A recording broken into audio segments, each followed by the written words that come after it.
Blog Talk Radio.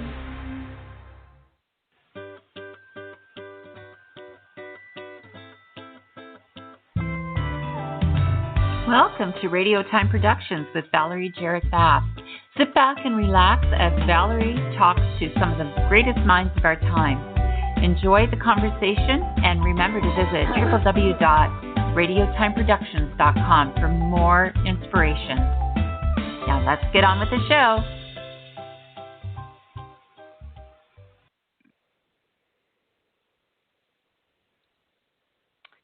Well, greetings and welcome to Radio Time Productions. This is your host, Valerie Jarrette Bass, broadcasting live from beautiful South Florida. We have a very special returning guest today, Dr. Sherry Kelly, PhD. She is a licensed clinical psychologist and clinical neuropsychologist, more than 30 years of experience in the field of child development. Dr. Kelly at mindandheartcoaching.com, as well as positiviteen.com, is with us today to explore the emerging world of digital dementia. This isn't just for the elderly. This is for all. It's a global phenomenon. Let's put it that way. And this digital dementia, she's going to be taking questions today from our listeners. And the call-in number is 515-605-9742. And you could speak with this expert guest today and learn what you can do to reduce risks at least and live vibrantly into your autumn years. We'll be discussing neuroplasticity. And this is, as the doctor and I were discussing before, this is a hot issue today. And it has a lot to do probably with what's going on in our surroundings and in our life in this digital world that we live in. Has a definite effect. Everybody is pretty aware of that, and it's not going to get any better. And basically, we're going to be discussing things like, aging and how these are these tech advances good for us, or are they making our life easier, or are they making us sicker? What can we do in the middle age to promote cognitive health later on? That's the big issue there. And what type of activities keep your brain healthy? Are computer games enough to keep your brain healthy? And I want to know the answer to that too, because I used to play some of those games. And how do I know what are key warning signs, that I'm in the wrong path for the brain health? Well, anyway, Dr. Sherry Kelly can answer these questions, and she's on the line right now. And let me see. Is that Dr. Kelly? It is. Hello. Thank you for having me today. Oh, we're so delighted. We're so lucky to have somebody with your expertise and training. I mean, you're phenomenal. So how do you want to start this? I mean, this is so much to talk about here. Now, we do have an hour, which is going to take because of the complexity of all of this. But I think we should go ahead. I'm turning the mic over to you, and maybe starting out with, the concerns about our aging with all the tech advances. I'm on them a lot. I mean, all the time. It has me a little concerned. Does it make any life easier, or what's happening there, Doctor? Can you talk a little about that? Yeah. So our lifestyle has changed more in the past decade than it had changed for our parents or grandparents for centuries, when you think about how much of our lifestyle has really changed. So much of our life is online, or we're interfacing with computers. We're dependent on computers and digital technology. We are living longer, and we're living longer in a world that is very, very different than the world that we grew up in. So that has pros and cons.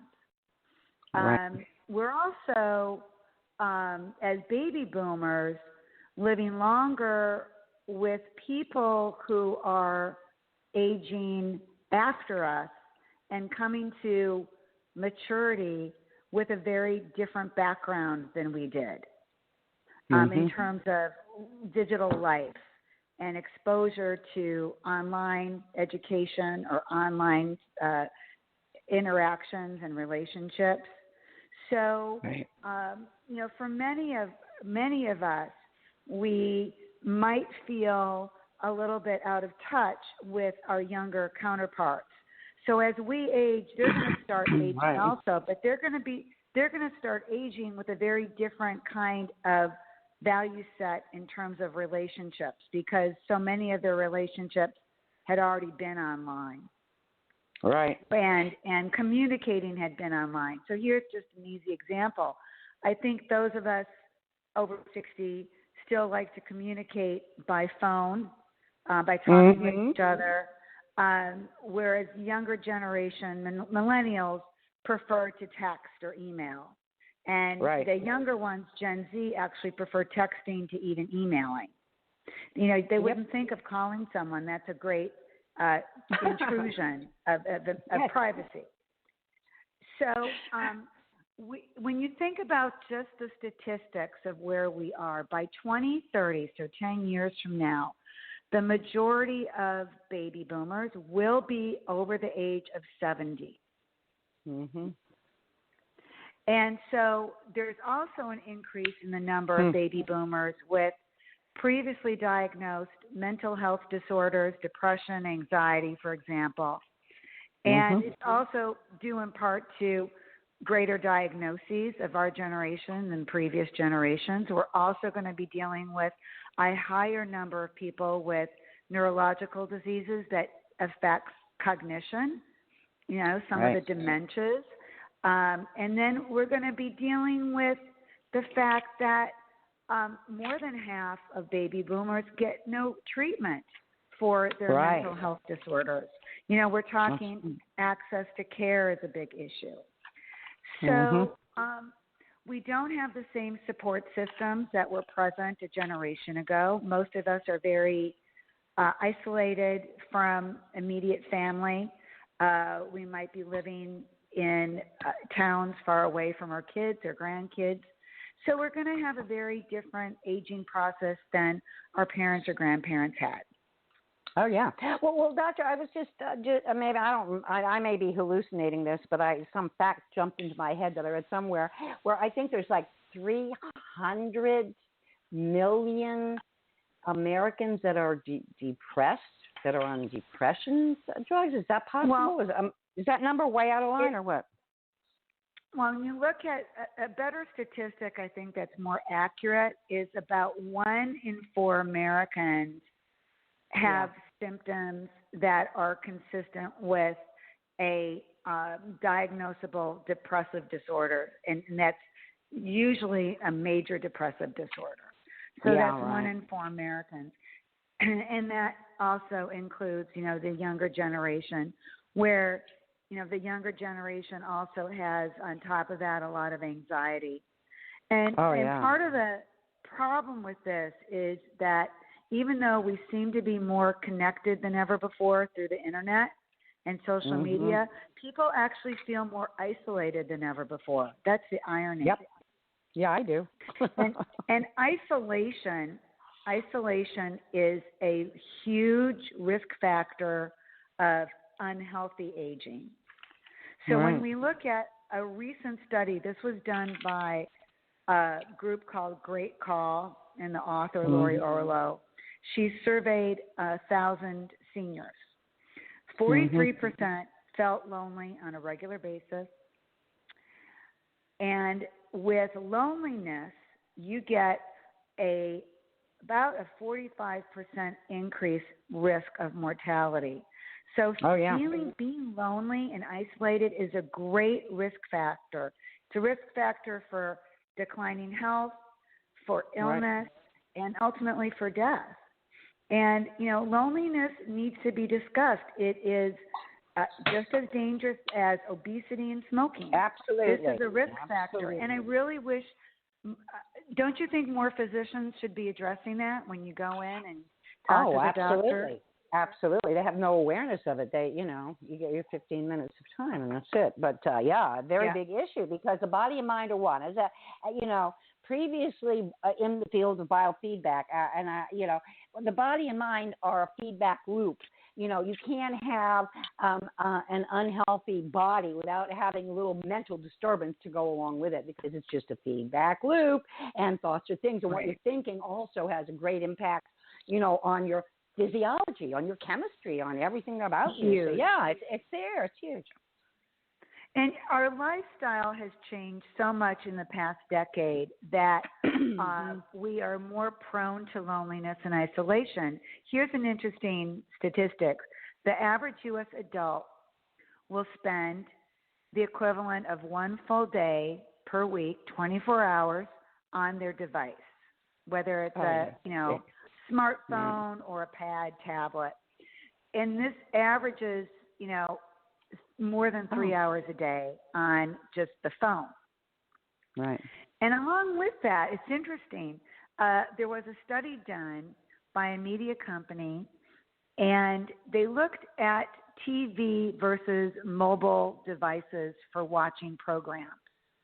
And over really the past 6 years, from 2014 to 2020, let's just say, there's been a significant drop in the amount of time us folks, baby boomers, are spending watching TV. Instead of watching TV, we're streaming. We're Absolutely. on our pads. Doctor, can you hold that? Can you hold that thought for a second? We have a caller that's been on hold for a minute, so let me just see who this is. Good. Welcome. Hello. This is Radio Time Productions. Who's calling? Hello? Someone's here. Hi. Maybe they're not there. Yeah, they're there. Hello? Okay. Hello?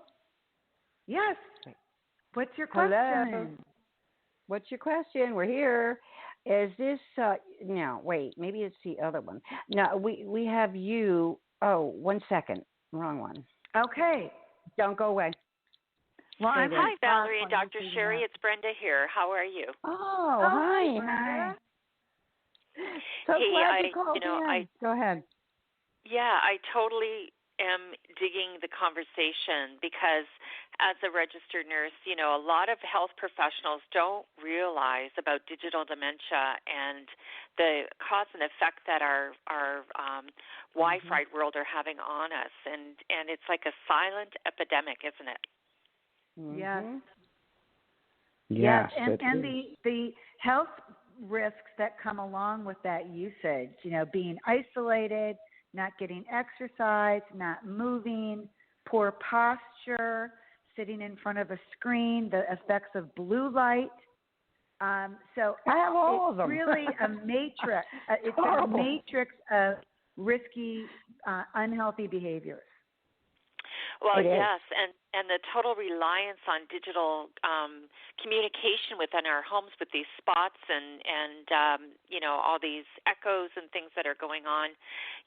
People don't realize that if you're talking to a gadget and it's answering you back, there's intelligence, but it's also being monitoring you inside our home, which was the last bastion of privacy that each of us have as a sacred right to live and be a free society. It's now being invaded on. Yeah, absolutely. That's right. You are the product. So in essence, every time you use an app or download something, you actually are the product. Your data is being mined and sold. Yeah. Right. Oh, it's just sick. So the whole thing.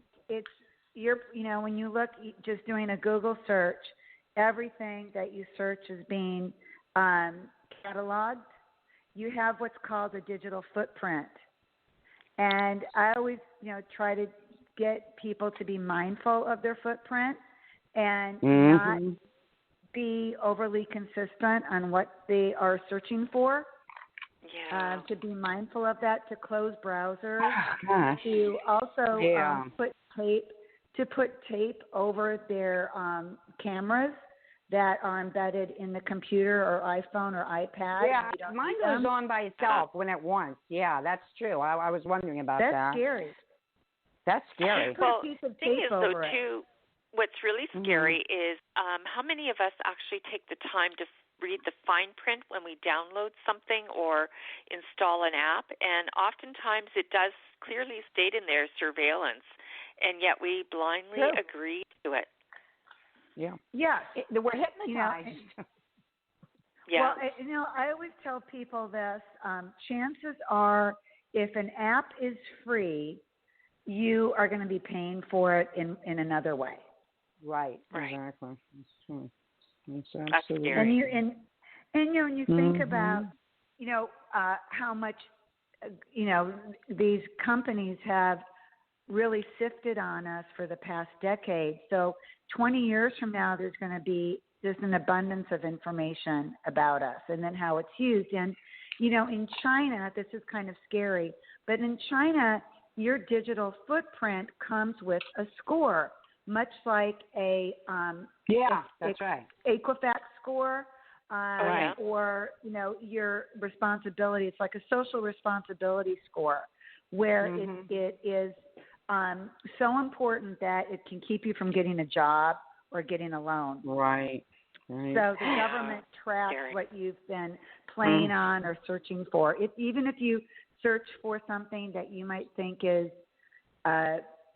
simplistic or non-controversial, in China, the government may think otherwise and lower your score. Well, so, it can even go so far as to exterminate you if you are, too much against the party. So there's a very, I'm glad you brought that up, Brenda. There's, interesting series of books and videotapes by the former chief business officer of Google X, which is the moonshot arm of Google. They do all the AI, virtual reality type of work. And his name is Mo Gadot. And Mo has this interesting saying, which is basically everything that was science fiction when we were growing up will be science fact. That's absolutely true. Will be science fact. And the scary thing is, right now, artificial intelligence that will be used in the future to interface with us on everything from healthcare to banking is being compiled right now. The intelligence is being compiled right now, and it does so by looking at billions and billions of bytes of information, and it takes in these patterns to determine what is normal, what's appropriate, which patterns lead to the right answers. And it doesn't discriminate for a value set, what's right or wrong. It's just based on what is the most of. So, for an example, if Kim Kardashian, for example, has the most hits on a certain look or body part, AI is going to think, oh, well, that's what's normal. You're to look like that because there's a billion hits of her.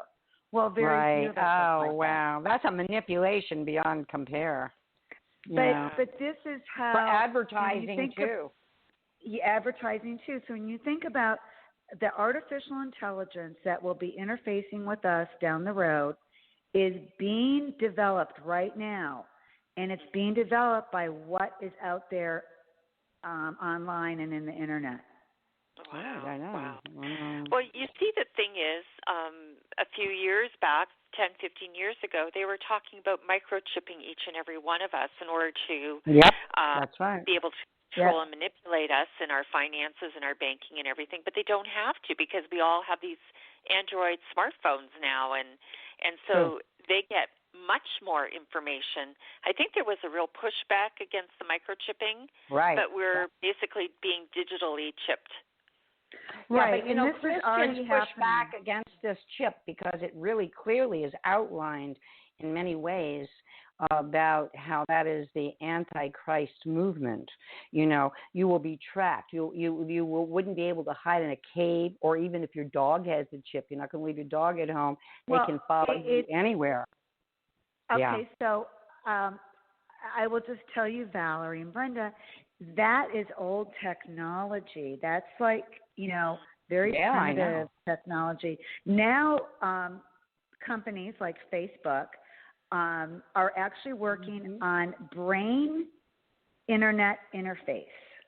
So you won't need a chip. Yeah. And you can Google that. So this is reality. No, I know. I've heard about this.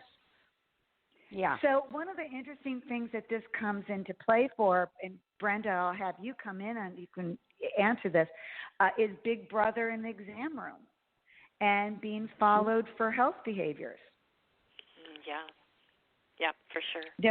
There'll be a lot of tracking in the future of patients to determine if patients are being compliant, if they're taking their medications, if they're doing their silver sneakers workout.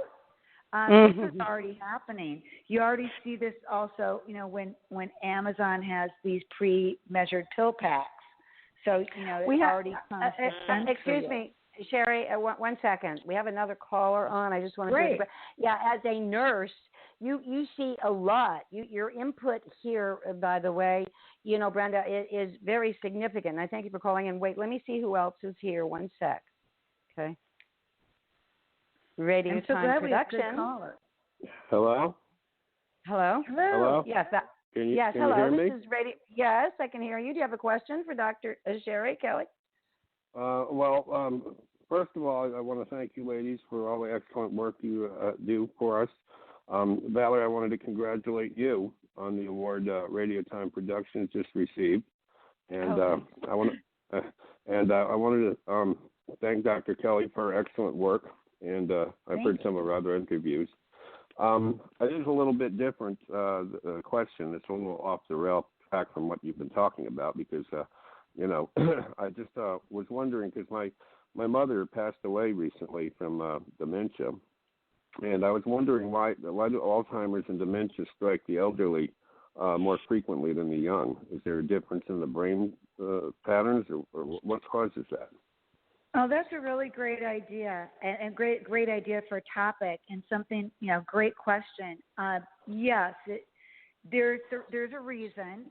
One reason is that many types of dementia or several types of dementias are related to the elderly because of health problems that increase as you age. So let's just take cardiovascular dementia. So you're having problems with blood supply, maybe you have a stroke, and that will lead to a certain kind of dementia. Other types of dementia, when we look at, for example, Alzheimer's, the classic areas we're looking for are amyloid buildup and looking at tau and amyloid buildup. So as you age, you have more of a buildup of these nasty little proteins that actually build up in your brain. And this happens as you age. So, and then there's some dementias that seem to be also very much related to unhealthy lifestyles. And after decades of participating in an unhealthy lifestyle or risky behaviors, they tend to show up as the brain becomes less robust and becomes more susceptible to injuries. And your brain changes also as you age. And as we begin to age, certain parts of our brain start to become more vulnerable to decline. In particular, one area I like to talk about is the frontal lobe.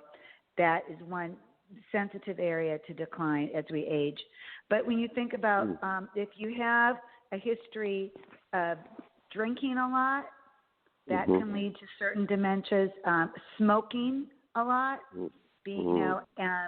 if you are one of those people who sustained multiple head injuries, let's say you were a football player or a boxer, and you also carry the gene that makes you more susceptible to dementias, you can actually get dementia at a much earlier age. We've unfortunately seen that with some of our athletes, right, where we see some of these football players and boxers start getting dementia in middle age.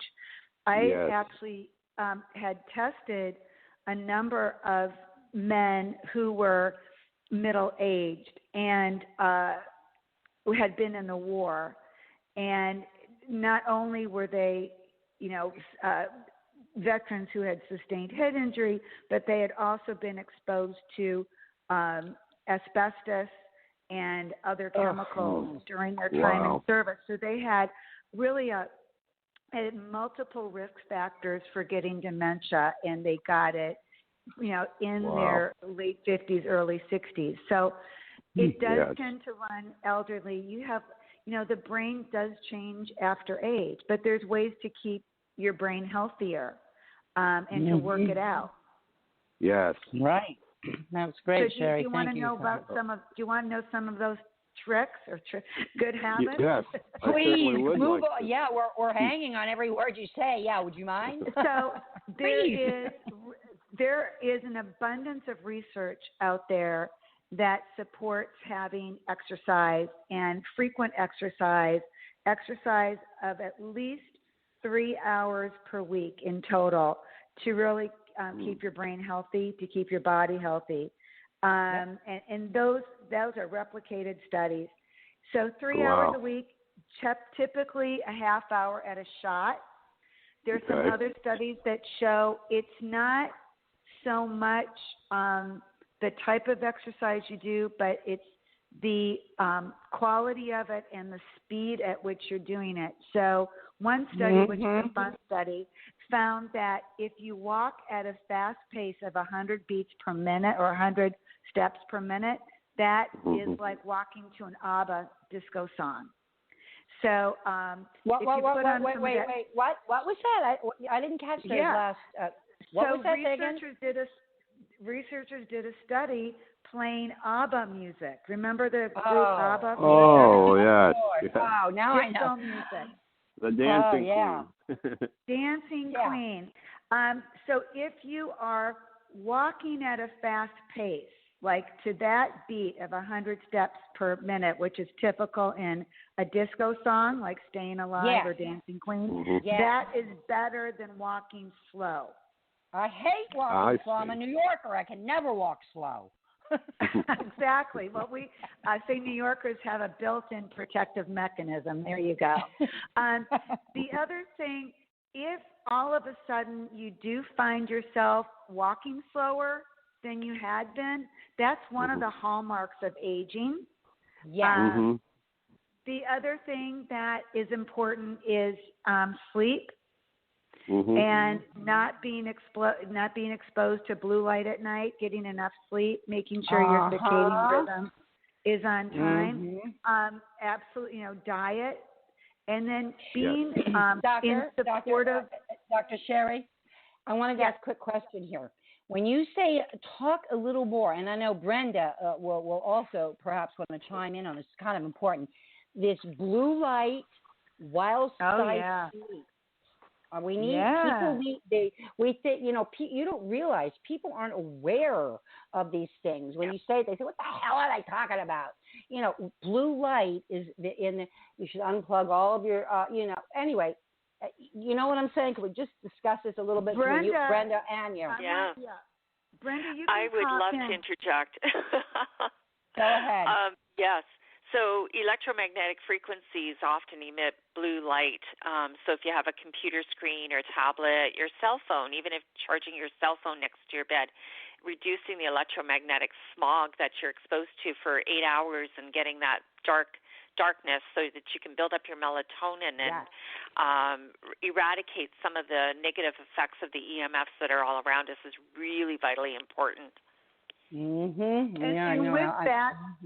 With that, Brenda, people whose melatonin levels are suppressed and whose body clocks are thrown out of whack by exposure to blue light are actually more prone to depression and risk of certain cancers and cataracts from blue light. And there's some evidence that blue light could even damage our vision by harming the retina over time.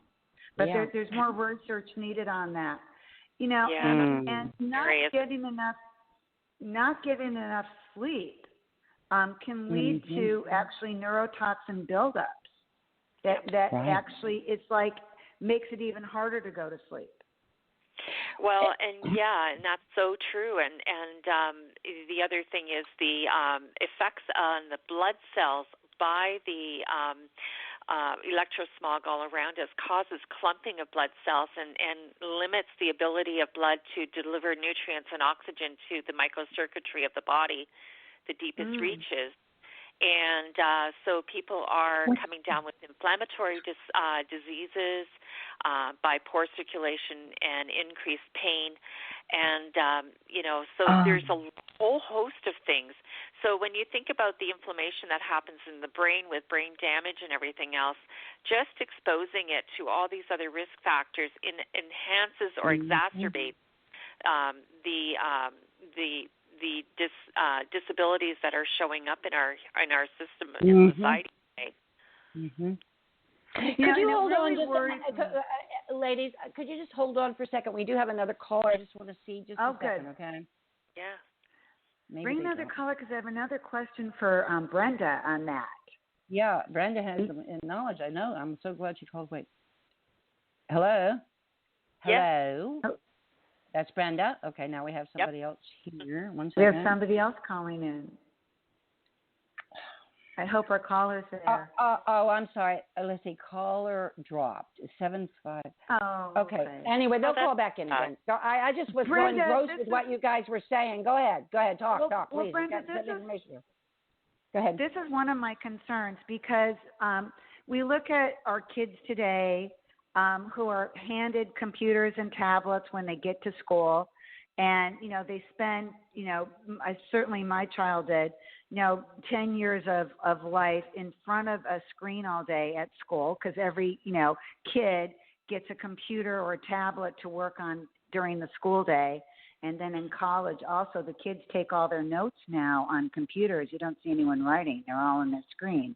And then at night they come home and they're on their screens. They're watching Netflix on their screens. They're socializing on their screens. They're really plugged in most of the night when they're done with school. So this is probably I'm guesstimating probably a good 15 hours of their day is spent somehow in front of a screen. Well, this is not going to work. Hold on. Front of a screen. Don't go away, ladies. Hold on just a second. Sorry. Hi, are you there? Hello? Calling guest. Hello? Oh. Hello there. Hello? Dr. Sherry is waiting for your... Hello? Anyway, hi, do we have a caller? We're just waiting for a call. All right, go ahead, ladies. Go ahead.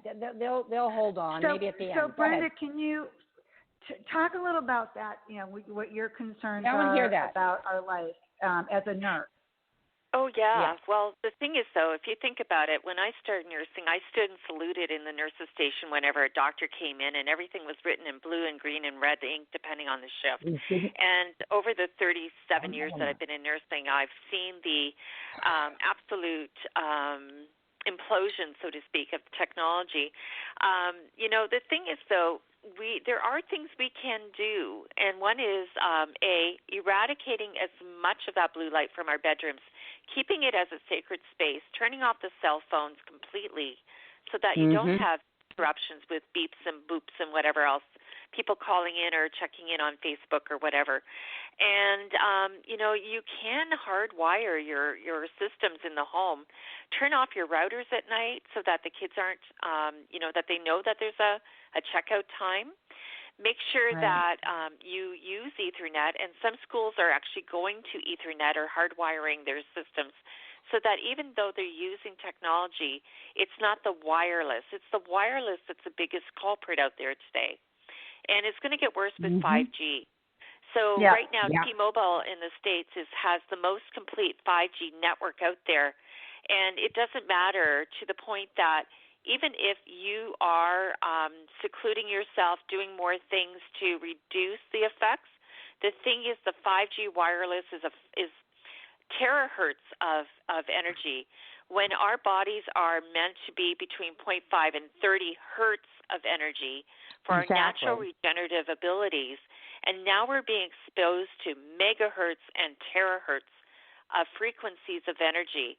It's like opening up your microwave, turning it on high, running it 24/7. We're basically getting cooked from the inside out. And this is the thing is, as adults, we've had Brenda, some times Brenda, I'm we weren't sorry. wired, This but now we're caller getting is- wired. Hello. Hi, Brenda. I'm sorry. This is so cool. I want you to keep talking about this, but let's take this other caller because they've been trying Sure. to get in. 1 second, because they may have a question for you as well, or Dr. Kelly. Hold on. Hello. Hello. Valerie. Hi. Who's this? My name is Glenn. Hi. What question do you have for these ladies, Glenn? Well, I was just listening to the conversation for a little bit, and what you're talking about some aging issues of the brain. Mm-hmm. Yes. I do a lot of things. Just wondering what else I can do to improve my aging brain to keep it young, besides reading and stimulating it with activities and such like that. Well, I think it sounds like you're already on a good path, because it sounds like you're reading, you're keeping intellectually stimulated. A lot of the research shows the importance of social support. So if you've got friends, if you're involved in social activities, and along with that, besides exercising frequently, and then being open to new opportunities and new experiences, not being closed-minded, not being narrow. Oftentimes, in older age, people tend to shut down and they're not as open to new experiences. So, being flexible, being cognitively flexible, and then, the types of activities that you might think are not that interesting or exhaustive are really actually pretty good for your brain. So anything from playing cards to going to a museum, going to explore a new part of the country, traveling. So just, keeping active physically and mentally. It's not just about doing the video games on the computer, which, many of them are marketed that this is going to keep your brain healthy. I'd say really being out in the real world, not being behind your computer, making new friends or making new acquaintances. I'm sorry, that's all. The tablet. I guess. Wait, it sounds like you're reading my book. It's just you're right. Being out and just not having a fixed mindset. And there's actually a really good book that I recommend. It's a pretty new book. It's by Dr. Daniel Levitin, and he's brilliant. He taught at McGill University for many years. He wrote a book called Successful Aging. A neuroscientist explores the power and potential of our lives. And it's really a lot of common sense. It's not hard to do. It's just really having a young mindset, being open to try new things, also being conscientious. Being conscientious about taking care of yourself, going to the doctor, watching what you eat, watching how many hours of sleep you get, and then, trying to be around young people. That is another health benefit. So you're not just surrounding yourself by people that are, older and maybe have a fixed mindset or maybe complain a lot. Be around young people. So I only go to people older than me when I need advice about something I don't know about, and they're the experts. Other than that, I hang around young people. But other than that, you like young people? Yeah. Well, I'm a captain on a big jet flying cargo around the world, and my guys sitting next to me, my co-pilots are young guys that are very influential with things, or they're receptive to the age of experience. I'm 61 years old, and so that I'm sure operating the big airplanes and keeping current. And you also have a radio voice. He has a good radio voice. Yeah. Doesn't he have a radio voice? Say what? Well, speaking about sounds great. Staying young to travel. When I was young, much younger, in high school, I used to hitchhike around the country in between breaks from the time I was 16, 17, and 18. And one time I got picked up by a guy I think I was going through North Dakota at the time, and I got in his truck. He was driving a truck, and he said, son, what I'm going to tell you right now. He says, I own 3 radio stations in the western Montana where I'm going right now. I'll hire you right now to speak out to put you on the radio. And, me too. And, me too. I'm wondering what would have happened if I would have taken that path, Well, I want to ask our caller, captain, our pilot, something. Was this always your career? Was flying always your career, or did you have a second career? Well, no, after I got arrested for trafficking marijuana in South Florida, I went to college and became an aircraft He's mechanic. He's a comedian, too. Oh, my God, it's great. Well, sometimes the truth is funnier than fiction. Oh, Freud said that, actually. Nothing's funnier than the truth. Who's Freud? This is true. I just made that It's up. Freud, actually. Go ahead. A lot of people actually benefit from trying a second or third career as they get over 60, and retiring isn't retiring, it's just transitioning to something new. And I got so many careers going on. I don't. Yeah, I've already read that chapter. I should say I'm right in the middle of that chapter, and the chapter it doesn't have any end to it. Dr. Sherry. Yeah. Now, whoever this caller is, go to mindandheartcoaching.com. I think that it would be interesting for you guys to get together and talk. All right, you guys can.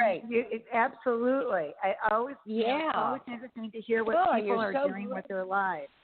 Absolutely, and caller. Now, okay, he said okay. That was and you know great. what else is interesting? What? More and more universities are offering programs for people that are over the age of 60, where they can take, classes, audit classes. They're affordable. They're non-degree programs, but you have access to hundreds of courses on campus. And that is a wonderful opportunity to take advantage of. Because 60 is the new 30. I think so. I rest my case. There you go. You have the other half of your life ahead of you. What are you going to do? Yeah. 60 is no longer old. 60 is just getting started. You got your experience. Now what are you going to do with it?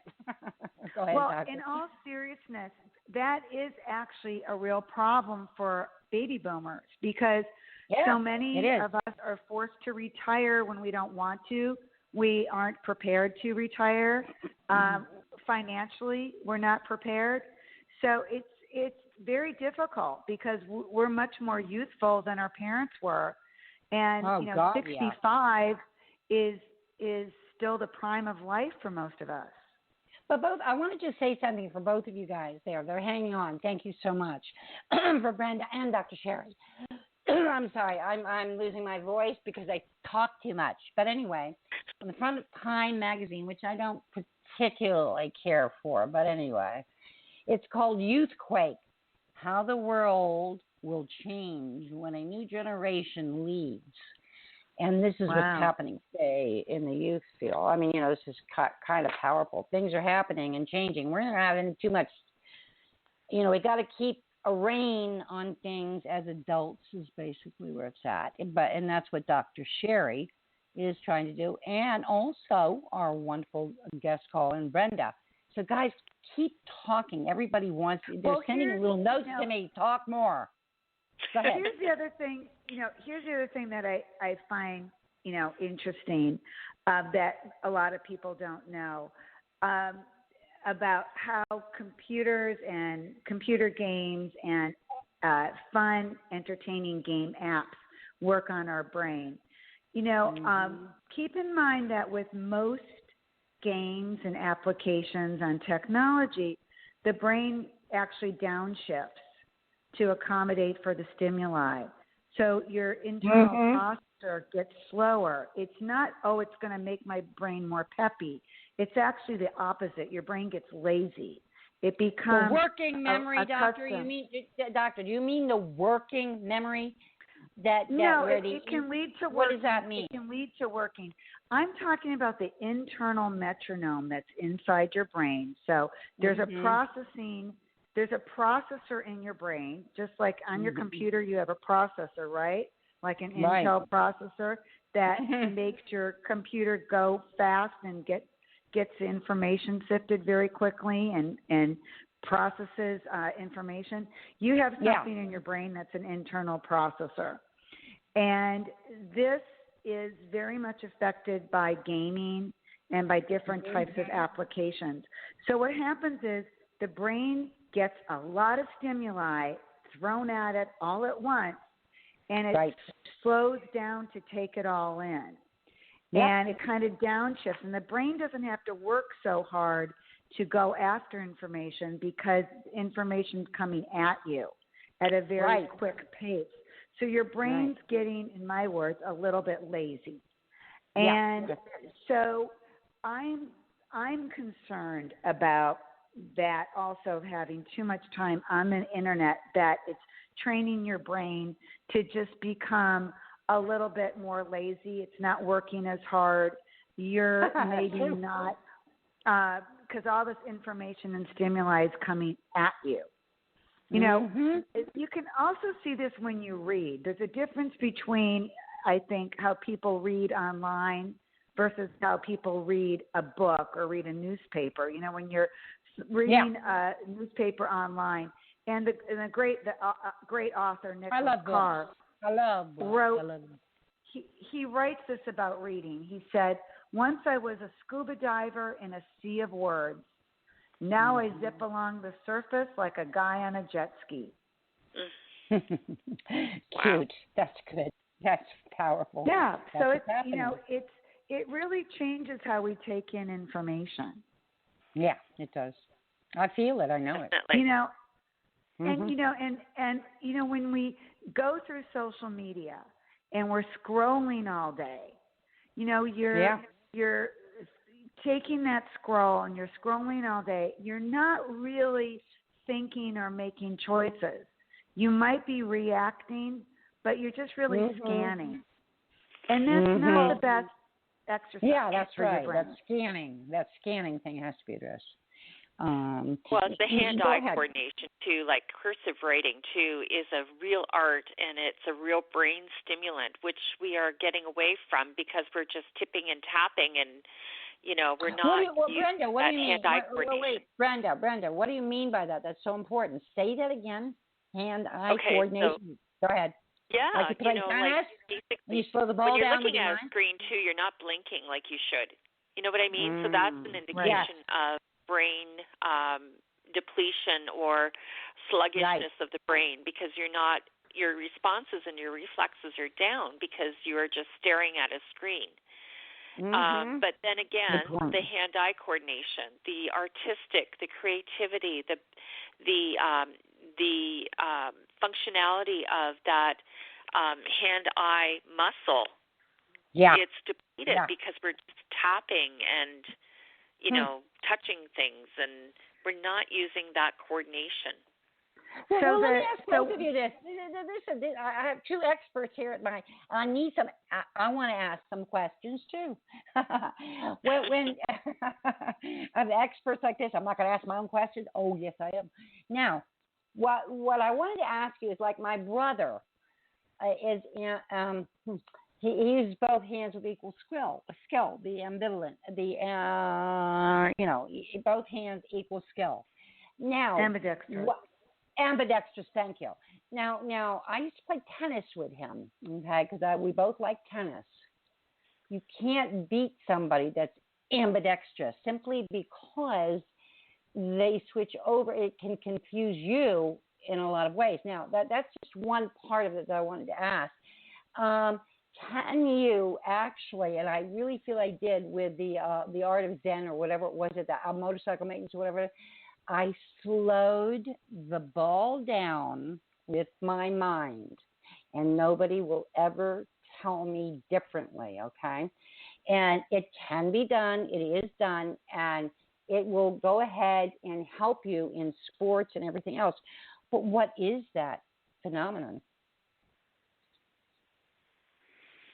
Well, you can go ahead, Brenda, if you want to start that one. Well, okay, thank you, Sherry. There's a lot of things that are coming to mind right now. So one is, like, we have the ability to command our reality. And we give too much of that away. So when you're slowing something down, you're concentrating on it, you are actually melding reality. You're slowing down time in order to create that. See, everybody thinks time is linear. It's just a concept. It's a construct, and really doesn't exist. So we really have the ability. You know, some people will see between the worlds and see beings and this sort of thing because, you know, and think that that's fantasy, but it's real. We have the ability to change our perception of reality. So by slowing down the perception of speed and time, you can actually control the reality of the situation, which is what you've been doing. And we have these abilities. We just been dumbed down about it. How about you, Sherry? That's true. I dumbed down. I like that. You know, the other thing is, I think they called it the elusive obvious. And you know, I love medicine. I love reality, and I really like facts and all of that.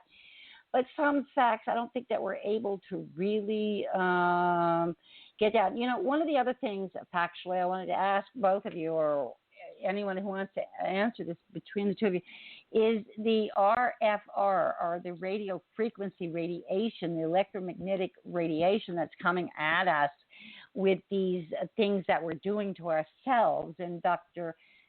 Kelly, I think that maybe you will, Brenda, whatever. There's a lot of stuff going on there. The ionizing thing, I'm a little worried about all of it, and I wanted to know what's happening here. Thanks. Go ahead.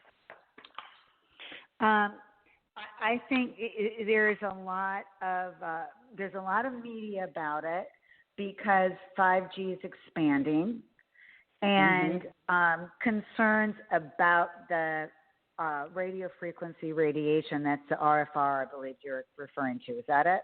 The RFR? Yeah, I am actually. Yeah, and so there's really an abundance of research, but the definitive answers out on how much it's going to affect us. And there's a couple of interesting studies. One is recently from Scientific America, and if you go to scientificamerican.com, there's a very good review article about this. There's also a good review article from the New York Times on 5G. Basically, it says don't panic. But 5G is here to stay. One of the things I do want to talk about with Brenda, because she brought this up also. Yeah, I'd like when you we to. Look She's very at involved in this. Go ahead. When we look at, it's not only the 5G. It's not only the frequency or how high the frequency is. It's the amount of storage that the world's going to need, that the world's expanding to. So when we look at like the terabytes of information, you know, and tera, you know, it's the word monster in Greek. It's so horribly large. We don't it's the monster. It's so. What's going to happen if you think about this? That the amount of storage that the world demands now is so high. Think about what it's going to be like in 20 years. And so how much RFR there will be out there in 20 years? How much storage will be? Storage will be like a major real estate commodity in the air when you think about it. Because storage is going to be that's going to be a huge issue for us. I mean, and you think about just like what big data, you know, big data is data that's too large for you to download, okay? So you're looking at trying to look at the health effects of non-ionizing electromagnetic fields, the EMFs, and you look at what you know, the international body of scientists have to say about it. You know, and there's cause to be, in my opinion, there's cause to be concerned. Some scientists say, no, it's not a concern. The World Health Organization certainly has classified RFR as a possible carcinogenic issue. But Doctor, or rat to Doctor, human. I have a question. What's your take Hi, on that? Valerie here. I'd like to ask a question here. They have something that is ionizing versus non-ionizing, and I think there is a question regarding that. That's all. That's it. Go ahead. Yeah, let me just take that because the governing bodies for all of this say that, the cell phones emit non-ionizing frequencies. And that the ionizing frequencies, like we know X-rays, and you know how you have to be shielded against them and the effects of all that.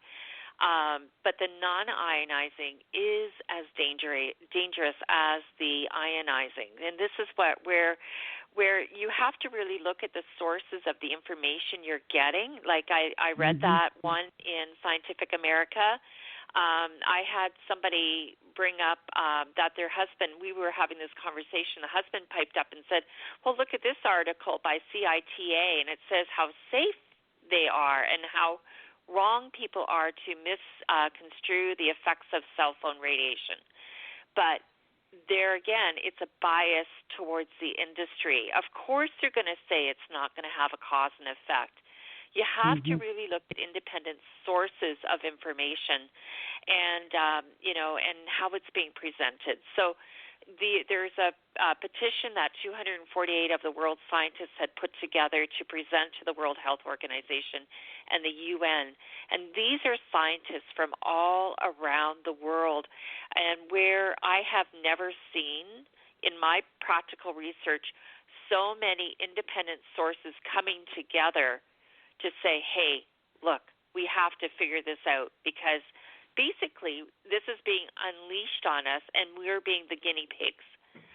So there's no animal testing going on here in a lab, but we are the animals that are being tested on. Well, and for everybody else. Brenda, I just want to interject on that.